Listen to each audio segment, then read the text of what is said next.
Pirms Turcija kļuva par modernu valsti, tā kādreiz bija milzīgas impērijas centrs. Tā bija Osmaņu impērija. Savā varenības laikā tā kontrolēja plašas teritorijas tuvajos austrumos, Ziemeļāfrikā un Eiropā.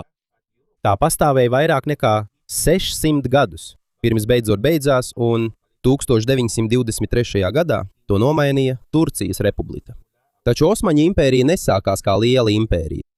Tā sākās tikai kā neliela teritorija Anatolijā, lielākajā daļā zemes, kas tagad veido Turciju. Lai saprastu, kā tā izveidojās, mums vispirms jāatgriežas pie ķurku tautām. Ķurku tautas sastāv no daudzām grupām ar savstarpēji saistītām valodām un kultūru. Senajos laikos daļa no viņiem dzīvoja plašajos centrālās un iekšējās Āzijas stepēs. Gadsimtu gaitā dažas grupas pārcēlās vēl tālāk uz rietumiem. Daži apmetās pie Kaspijas jūras un Arāla jūras, un starp nozīmīgākajiem no tiem bija oguzi. No šīs grupas cēlusies Seļuku ģimene. Tā tika nosaukta Seļuka vārdā, kurš bija ciltsvadonis, kas atdalījās no savas iepriekšējās grupas un izveidoja savu varu. Viņa bērni un mazbērni paplašināja viņa teritoriju. Vēlāk tika izveidota Seļuku impērija. Paplašinoties Persijā, kas tagad ir daļa no Irānas, persiešu kultūra un pārvaldības veids viņiem kļuva ļoti nozīmīgi, un viņi pieņēma arī islāmu līdz 11. gadsimtam. Seļģuki bija kļuvuši par vienu no spēcīgākajiem spēkiem reģionā. Uz rietumiem no viņu teritorijas atradās Bizantijas impērija. Bizantijas impērija bija bijušās Romas impērijas austrumu daļa, un tās galvaspilsēta bija Konstantinopola. Pilsēta, kuru tagad sauc par Stambulu. Seļģuki un Bizantijas pakāpeniski sāka konfliktēt, jo abi vēlējās kontrolēt Anatoliju. 1071. gadā viņi sastapās Manzikertas kaujā. Seļģuku armiju vadīja sultāns Alp Arslans. Savukārt Bizantijas armiju vadīja imperators Romāns IV. Seļģuki sakāva un sagūstīja Bizantijas imperatoru.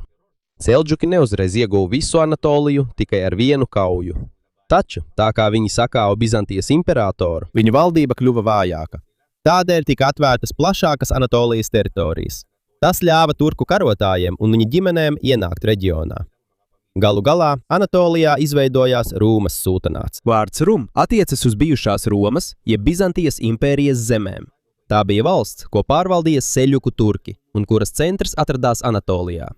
Taču iestājoties 13. gadsimtam, Rūmas sultanāts kļuva vājāks iekšējo problēmu un mongoļu iebrukuma dēļ. Kad tas novājinājās, Anatolija sadalījās daudzos mazos teritoriju apgabalos, ko sauca par bejlikiem. Bejlika bija neliela teritorija, kuru pārvaldīja bejs, jeb vietējais valdnieks. Viena no šiem bejlikiem vadīja Osmans. Ir tikai nedaudz drošas informācijas par viņa dzīvi, jo daudzi stāsti par viņu tika uzrakstīti ilgi pēc viņa nāves. Tomēr viņš tiek atzīts par ģimenes, kas kļūs par Osmaņu dinastiju dibinātāju. Nosaukums Osmaņu cēlies no Osmana vārda. Viņa nelielā teritorija atradās ziemeļrietumu Anatolijā, netālu no Bizantijas impērijas robežas. Šī atrašanās vieta bija laba paplašināšanai.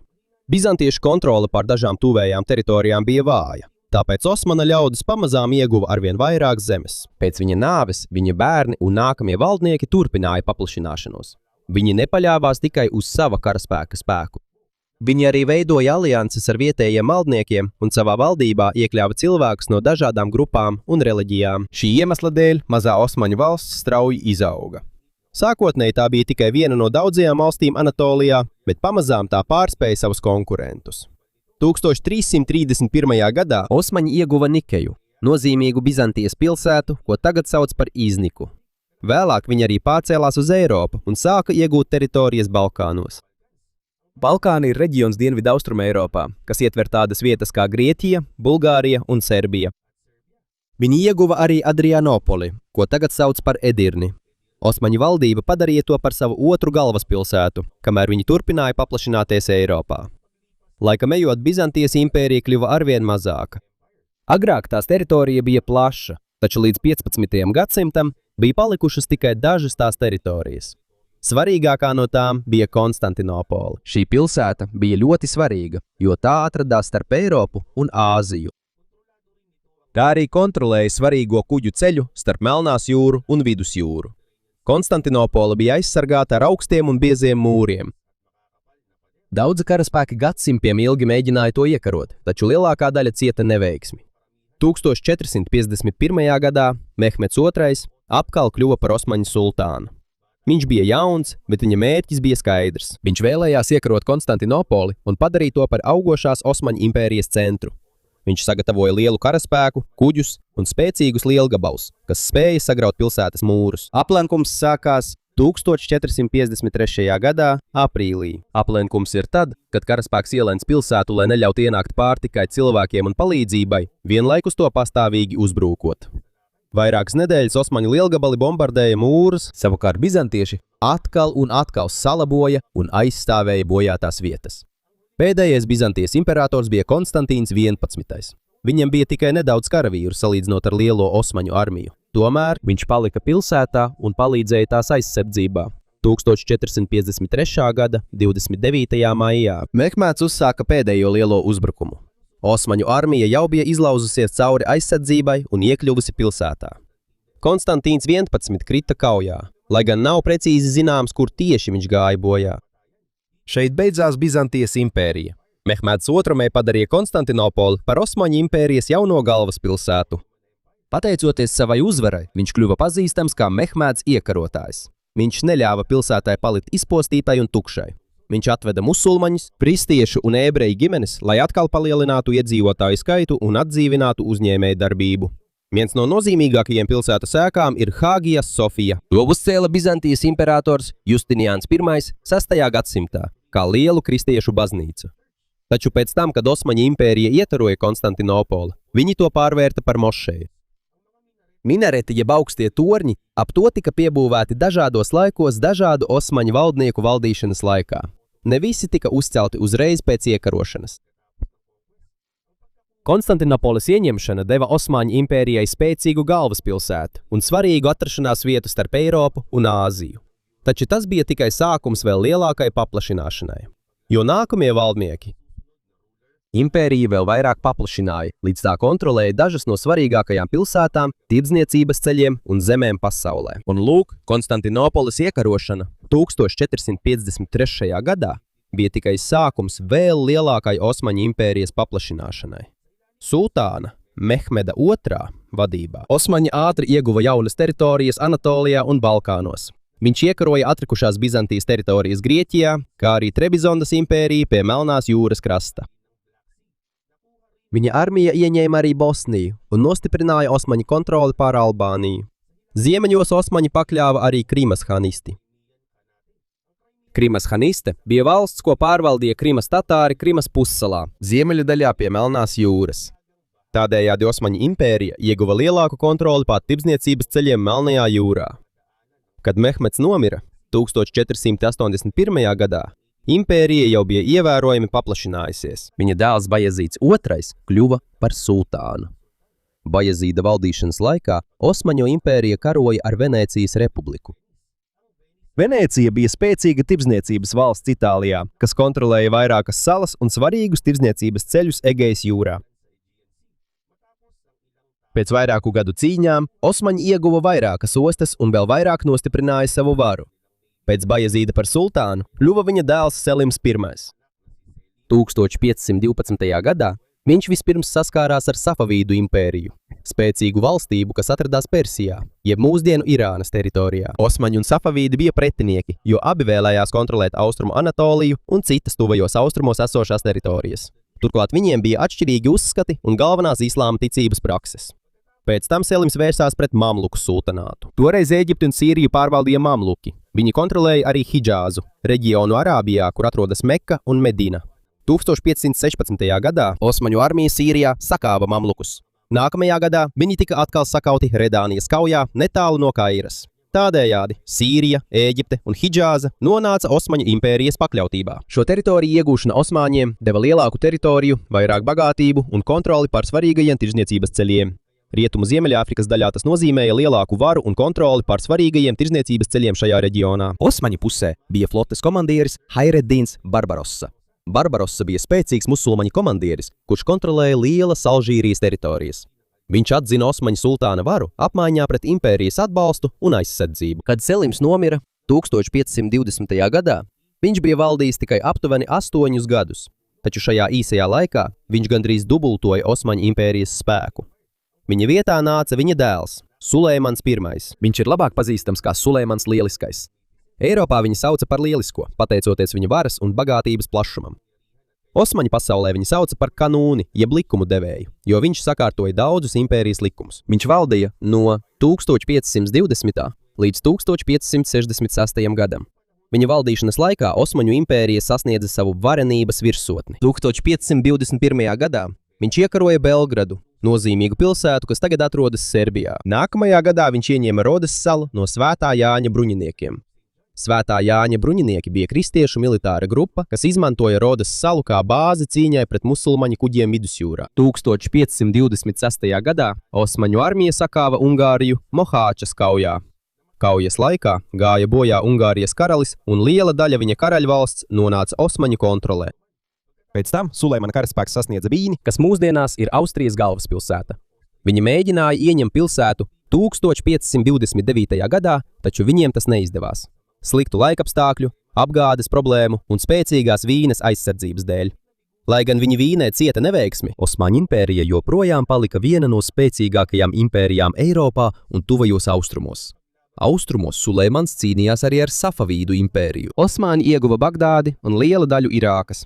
Viņi paplašināja arī savu ietekmi Arābijas pussalā un pie Persijas līča. Vidusjūrā Osmaņu flota kļuva vēl spēcīgāka Hairadina Barbarosas vadībā. Osmaņi ieguva arī Tripolī, Ziemeļāfrikā. 1551. gadā, Sulejmana valdīšanas beigās, Osmaņu impērija kontrolēja plašas teritorijas no Ungārijas līdz Ēģiptei un no Alžīrijas līdz Irākai. Viens no tās panākumu iemesliem bija organizētā armija. Bija kavalērija, jeb karavīri, kas jāja zirgos, bija kājnieki, jeb karavīri, kas cīnījās uz sauszemes, viņiem bija arī lielgabali un spēcīga flote. Vieni no pazīstamākajiem osmaņu karavīriem bija janičari. Janičari bija elites kājnieki, kas tieši kalpoja sultānam. Daudzus no viņiem paņēma vēl bērnībā no kristiešu ģimenēm Balkānos, saskaņā ar sistēmu, ko sauca par devširmi. Viņus atņēma ģimenēm un aizveda Osmaņu valdības pakļautībā. Viņus piespieda pieņemt islāmu un apmācīja kā karavīrus vai amatpersonas. Šī sistēma bija smaga un piespiedu kārtā piemērota ģimenēm, kas zaudēja savus bērnus. Tomēr daži no bērniem, kurus paņēma, sasniedza augstas pozīcijas armijā un valdībā. Janisāru apmācība un disciplīna bija ļoti stingra. Viņi arī izcili prata izmantot šaujamieročus, tāpēc viņi kļuva par svarīgu Osmaņu armijas panākumu daļu. Kamēr impērija turpināja paplašināties, tai nācās cīnīties arī pret arvien vairāk spēcīgām valstīm. Vidusjūrā viens no tās lielākajiem konkurentiem bija Spānija. Tajā laikā Spānija kontrolēja lielu daļu Dienvidu Itālijas un vairākas svarīgas salas. Tā sadarbojās arī ar citām kristiešu valstīm, lai apturētu Osmaņu flotes paplašināšanos. 1565. gadā Osmaņi mēģināja iekarot Maltu. Malta bija maza, bet svarīga sala vidusjūras vidū. To kontrolēja Svētā Jāņa bruņinieki, grupa, kuru Osmaņi iepriekš bija padzinuši no Rodes salas. Liela Osmaņu karaspēka vienība aplenca un uzbruka viņu cietokšņiem. Taču bruņinieku un vietējo iedzīvotāju aizsardzība bija ļoti spēcīga. Palīdzība ieradās arī no Sicīlijas. Pēc vairāku mēnešu kaujām un lieliem zaudējumiem Osmaņu armija atkāpās. Šo kauju sauc par Lielo Maltas aplenkumu. Pēc 6 gadiem Osmaņu impērija un Liela kristiešu alianse atkal sastapās Lepanto kaujā. Tā notika 1571. gadā, netālu no Rietumgrieķijas. Spānija, Venēcija, Pāvesta valsts un citi kristiešu spēki apvienoja savas flotes. Viņu apvienību sauca par Svēto līgu. Kaujā piedalījās vairāk nekā 400 kuģu un 10 000 karavīru un jūrnieku. Osmaņu flote tika sakauta, un daudzi tās kuģi tika iznīcināti vai sagrābti. Tā bija liela uzvara Svētajai līgai, jo tā pierādīja, ka Osmaņu floti var uzvarēt lielā kaujā. Tomēr tas pilnībā neizbeidza Osmaņu varu vidusjūrā. Impērija ātri izveidoja jaunu floti un turpināja kontrolēt daudzas zemes un ostas.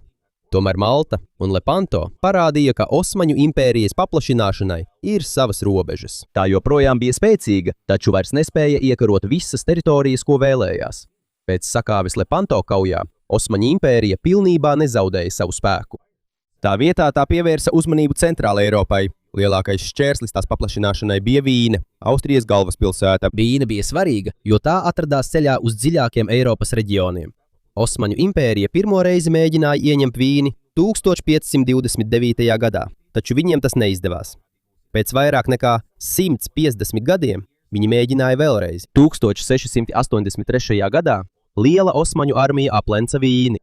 To vadīja lielvezīrs Kara Mustafa Paša, augstākais osmaņu valdības amatpersona, sultāna pakļautībā. Vairākas nedēļas osmaņi uzbruka pilsētai, taču pirms viņi pilnībā ieņēma Vīni, ieradās apvienotā kristiešu armija, lai palīdzētu. Tajā skaitā bija arī Polijas karaspēks, ko vadīja karalis Jans III Sobieskis 1683. gada 12. septembrī. Palīgarmija uzbruka osmaņu nometnei. Lielu daļu no pēdējā uzbrukuma veica tūkstošiem jātnieku, jeb karavīru zirgos. Osmaņu armija tika sakauta un bija spiesta atkāpties. Šī sakāve bija nozīmīgs pagrieziena punkts. Tas uzreiz neizbeidza Osmaņu impēriju, taču tieši šeit tā sāka zaudēt daudzas savas teritorijas Eiropā. Turpmākajos gados Austrija, Polija, Venēcija un Krievija apvienojās pret Osmaņu impēriju. Viņi atguva daudz zemi Ungārijā un Balkānos. Kamēr pretinieki kļuva spēcīgāki, Osmaņu valdība saskārās arī ar iekšējām problēmām. Agrāk paši sultāni vadīja militārās kampaņas un pieņēma svarīgas lēmumus. Taču vēlāk arvien vairāk pienākumu tika nodoti lielvezīram un citiem amatpersonām. Lielvezīrs bija kā impērijas premjerministrs. Viņš pārvaldīja daudzus ikdienas darbus sultāna vārdā. Tas nenozīmē, ka visi nākamie sultāni bija vāji vai slinki, taču impērijai augot, tā kļuva grūtāk kontrolējama no galvaspilsētas. Plašās teritorijas tika sadalītas provincēs, kuras pārvaldīja gubernatori un vietējie vadītāji. Viņi iekasēja nodokļus, īstenoja likumus un nodrošināja karavīrus centrālajai valdībai.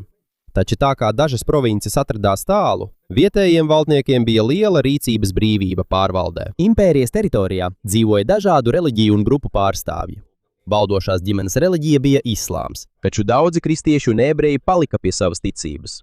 Viņiem tika atļauts būvēt baznīcas, sinagogas, uzturēt savus reliģiskos vadītājus un veidot savas kopienas. Taču viņu status nebija vienlīdzīgs ar musulmaņiem. Viņiem bija jāmaksā īpaši nodokļi un bija noteikti ierobežojumi Osmaņu impērijas laikā. Daudzus ebreju bēgļus no Spānijas Osmaņu impērija pieņēma pēc tam, kad viņi tika padzīti no turienes 15. gadsimta beigās. Daudzi no viņiem apmetās tādās pilsētās kā Konstantinopole un Saloniki. Viņi kļuva par nozīmīgu daļu uzņēmējdarbībā, medicīnā, ražošana un tirdzniecība. Osmaņu impērija arī ievērojami nopelnīja no tirdzniecības ceļa, kas savienoja Āziju, tuvējos austrumus un Eiropu. Caur tās pilsētām tika pārvadāts zīds, garšvielas, audumi un citas preces no Indijas, Ķīnas un Persijas. Taču pasaules tirdzniecība mainījās. Eiropas valstis atrada jūras ceļus apkārt Āfrikai. Tirdzniecība Atlantijas okeānā arī pastiprinājās pēc tam, kad tās iekaroja zemes Amerikā. Tāpēc arvien vairāk kuģu vairs nebija jāizmanto vecie tirdzniecības ceļi, kurus kontrolēja Osmaņu impērija. Tirdzniecība impērijā pilnībā nepazuda, taču tās agrākā nozīme kā ceļam starp Āziju un Eiropu samazinājās. Vienlaikus strauji attīstījās zinātne, ieroču ražošana un rūpniecība dažās Eiropas valstīs. Osmaņu impērija arī mēģināja izmantot jaunas zināšanas un tehnoloģijas, taču pārmaiņas bieži bija lēnas, naudas trūkuma dēļ. Daži ietekmīgu grupu pretestība un problēmas valdībā. Šī iemesla dēļ pakāpeniski palielinājās atšķirības starp Osmaņu impēriju un tās Eiropas konkurentiem. Krievija un Austrija kļuva par vēl lielāku draudu. Viņi atņēma Osmaņu impērijai dažas teritorijas pie Melnās jūras, Kaukāza un Balkāniem. Kaukāzs ir reģions starp Melnās jūras un Kaspijas jūras. Ziemeļāfrikā vietējie valdnieki joprojām atzina Osmaņu sultānu. Taču faktiskajā pārvaldē viņi bija daudz brīvāki pieņemt savus lēmumus. Šeit ietilpa valdnieki Alžīrijā, Tunisijā, Lībijā un Ēģiptē. Tāpēc, kad pienāca 18. gadsimta beigas, Osmaņu impērija joprojām bija liela kartē. Taču tās kontrole pār visām teritorijām vairs nebija tik stingra. Kad pienāca 19. gadsimts, daži Eiropas līderi to sāka dēvēt par Eiropas slimnieku. Tas nozīmē, ka viņi redzēja, ka impērija kļūst vājāka, un viņi varētu tai atņemt teritorijas. Viena no pirmajām lielajām sacelšanām sākās Serbijā, 1804. gadā. Tolaik Serbija bija daļa no Osmaņu kontrolētajiem Balkāniem. Vietējie serbi sacēlās pret Osmaņu karavīru ļaunprātīgu izturēšanos un vēlējās izveidot savu valdību. Tas vēl neizraisīja Serbijas tūlītēju atbrīvošanu. Taču sacelšanās parādīja, ka arvien vairāk cilvēku Balkānos ir gatavi cīnīties par brīvību no Osmaņu varas.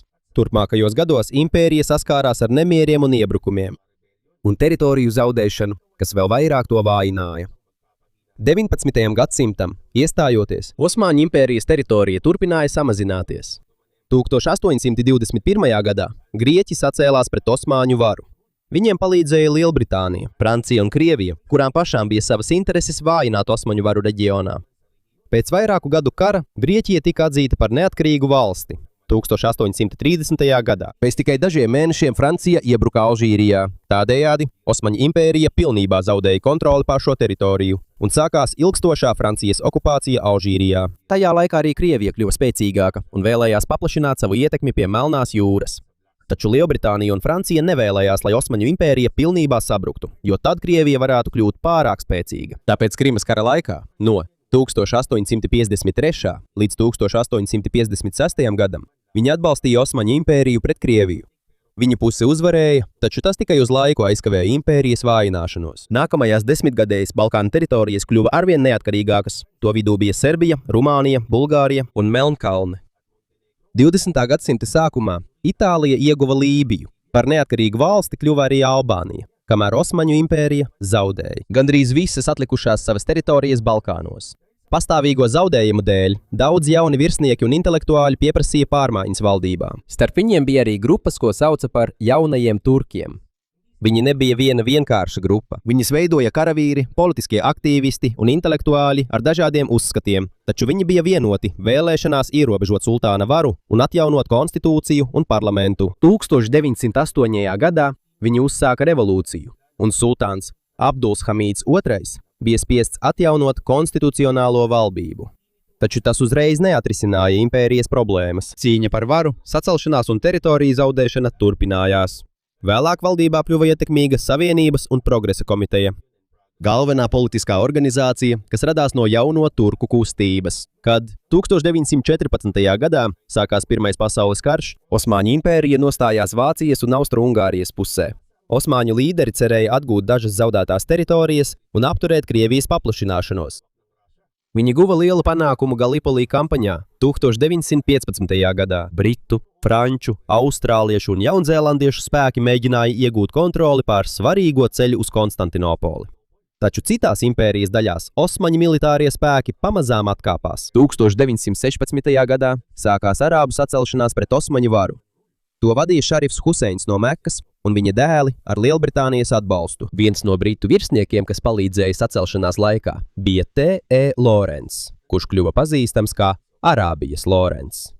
Viņš nebija sacelšanās aizsācējs vai vienīgais tās vadītājs. Šajā laikā notika arī viena no tumšākajām Osmaņu impērijas vēstures lapusēm. Sākot ar 1915. gadā, Osmaņu valdība izsūtīja lielu skaitu armēņu no viņu mājām. Daudzi tika nogalināti. Daudzi nomira no bada, slimībām un ārkārtēja noguruma, kad viņus piespiedu kārtā veda uz Sīrijas tūkstnesi. Daudzi vēsturnieki un valstis šo notikumu atzīst par armēņu genocīdu. Saskaņā ar Amerikas Savienoto Valstu holokausta piemiņas muzeju ne mazāk kā 664 000 un iespējams līdz pat 1,2 miljoniem armēņu gāja bojā. Turcijas valdība tomēr noraida vārda genocīds lietošanu. Kad pienāca 1918. gads, Osmaņu impērija vairs nespēja turpināt karu. Tās sabiedrotie Vācija un Austru-Ungārija tika sakauti, bet tās aizsardzība tuvajos austrumos sabruka. Pēc kapitulācijas Lielbritānija, Francija, Itālija un Grieķija okupēja dažādas Osmaņu impērijas teritorijas daļas. Tās bijušās teritorijas Irākā, Palestīnā, Sīrija un Libāna tika nodotas Lielbritānijas un Francijas kontrolē. Uzvarētāju valstīm bija arī plāns sadalīt pat Anatoliju. Grieķijas armija ieņēma Smirnas pilsētu, kas tagad pazīstama kā Izmira, 1919. gada maijā. Tāpēc sākās Turcijas neatkarības karš. Cīņu vadīja Mustafa Kemals, bijušais Osmaņu ģenerālis, kurš vēlāk kļuva pazīstams kā Ataturks. Viņš kopā ar saviem biedriem nodibināja jaunu nacionālistu valdību Ankarā. Viņi neatzina vāju Osmaņu valdību Konstantinopolē. Tā sadarbojās ar valstīm, kas bija okupējušas impēriju. Sākumā Grieķijas armija iekļuva dziļi Anatolijā, taču 1921. un 1922. gadā Turcijas nacionālistu spēki atguva pārākumu. Viņi sakāva Grieķijas armiju un piespieda ārvalstu spēkus pamest lielāko daļu Turcijas teritorijas. 1922. gada 1. novembrī nacionālistu valdība atcēla sultanātu. Ar to pilnībā beidzās Osmaņu sultānu valdīšana. 1923. gada 24. jūlijā tika parakstīts Lozannas līgums. Tas atzina jaunās Turcijas valsts neatkarību un galvenās robežas. 13. oktobrī Ankara tika pasludināta par galvaspilsētu. Pēc tam 1923. gada 29. oktobrī Turcijas republika tika oficiāli pasludināta. Mustafa Kemals kļuva par tās pirmo prezidentu. Osmaņu impērija nepazuda uzreiz tikai viena kara dēļ. Tā pakāpeniski vājinājās teritorijas zaudējumu, sacelšanos, valdības problēmu, citu valstu uzplaukuma un sakāves pasaules karā dēļ.